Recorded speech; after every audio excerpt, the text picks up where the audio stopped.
Siti merasa terjebak dalam lingkaran hutang. Pinjaman dari satu jasa pinjol tidak cukup untuk memenuhi kebutuhan dan membayar bunga pinjaman sebelumnya, sehingga dia meminjam dari beberapa jasa pinjaman online lainnya. Ya Allah, aku tidak meminta hidup tanpa masalah, karena aku tahu itu tidak akan bisa. Aku hanya meminta hati yang sabar, hidup yang sehat, dan iman yang istiqomah, agar aku bisa kuat dan tabah dalam menjalani kehidupan. Open Diary.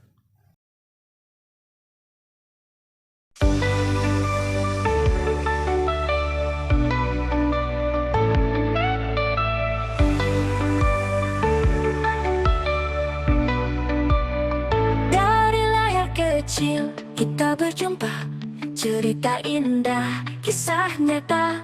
Elin Story penuh makna, mengangkat suara para penggemar. Elin Story, cerita kita mengukir kenangan selamanya. Dengan tawa dan air mata, kisah indah takkan sirna. Assalamualaikum warahmatullahi wabarakatuh. Halo Elin Story Lovers, apa kabar kalian hari ini? Pada kesempatan kali ini saya akan membawakan sebuah kisah yang dikirim oleh Mbak Nastiti di Jogja. Diary. Masalah ekonomi seringkali menjadi penyebab pertengkaran dalam kehidupan rumah tangga, seperti yang dialami tetanggaku. Sebut saja namanya Bambang dan Siti. Bambang dan Siti telah menikah selama 5 tahun dan memiliki seorang anak berusia 3 tahun bernama Putri. Kehidupan rumah tangga mereka sering dihiasi pertengkaran akibat masalah ekonomi. Bambang bekerja serabutan, namun sayangnya kebiasaan buruknya berjudi dan mabuk-mabukan membuat kondisi keuangan mereka semakin memburuk. Setiap kali Siti meminta uang untuk kebutuhan rumah tangga, Bambang selalu menjawab tidak punya uang, karena uang hasil kerjanya dihabiskan untuk berjudi dan mabuk bersama teman-temannya. Kehidupan yang semakin sulit membuat Siti tertekan. Dia mencoba berbagai cara untuk mengelola keuangan rumah tangga. Namun usaha itu selalu berakhir dengan kegagalan karena perilaku Bambang. Desakan untuk memenuhi kebutuhan sehari-hari membuat Siti mengambil keputusan yang beresiko. Tanpa sepengetahuan Bambang, Siti mulai meminjam uang dari jasa pinjaman online atau pinjol.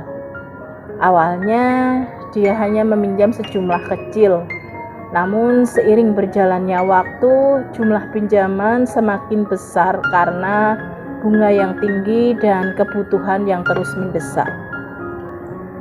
Siti merasa terjebak dalam lingkaran hutang. Pinjaman dari satu jasa pinjol tidak cukup untuk memenuhi kebutuhan dan membayar bunga pinjaman sebelumnya, sehingga dia meminjam dari beberapa jasa pinjaman online lainnya. Jumlah pinjaman Siti terus meningkat hingga mencapai 200 juta rupiah. Setiap hari Siti merasa semakin tercekik oleh hutang yang menumpuk. Dia tidak tahu bagaimana cara keluar dari masalah ini. Diary. Pada suatu hari, ketika Bambang sedang tidak berada di rumah, Siti memutuskan untuk kabur. Dia merasa bahwa ini adalah satu-satunya cara untuk melarikan diri dari tekanan hutang dan kehidupan yang penuh pertengkaran. Dengan hati yang berat, Siti membawa Putri dan beberapa barang penting, lalu meninggalkan rumah. Dia tidak meninggalkan pesan atau petunjuk kemana dia pergi, hanya harapan untuk menemukan kehidupan yang lebih baik untuk dirinya dan anaknya. Ketika jatuh tempo pembayaran pinjaman tiba, debt collector dari berbagai jasa pinjol mulai mendatangi rumah Bambang. Bambang yang tidak mengetahui apa yang telah dilakukan Siti terkejut menerima tagihan sebesar 200 juta rupiah. Dia tidak bisa memahami bagaimana Siti bisa meminjam uang sebanyak itu. Debt collector terus mendesak Bambang untuk membayar hutang, dan situasi ini membuat Bambang semakin stres.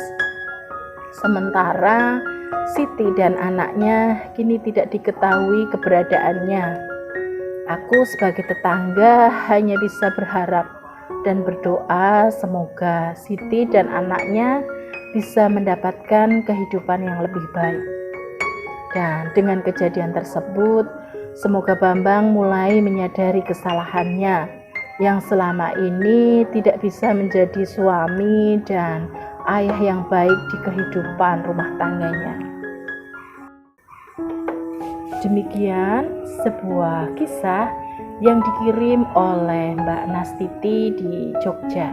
Terima kasih Mbak Nastiti yang sudah berkenan membagikan kisahnya di Elin Story. Nah, buat kalian yang mempunyai kisah yang serupa dengan kisahnya Mbak Nastiti atau mempunyai pengalaman hidup yang tidak bisa kalian lupakan sepanjang hidup kalian, silahkan kalian kirim di elins.story@gmail.com. Terima kasih. Wassalamualaikum warahmatullahi wabarakatuh.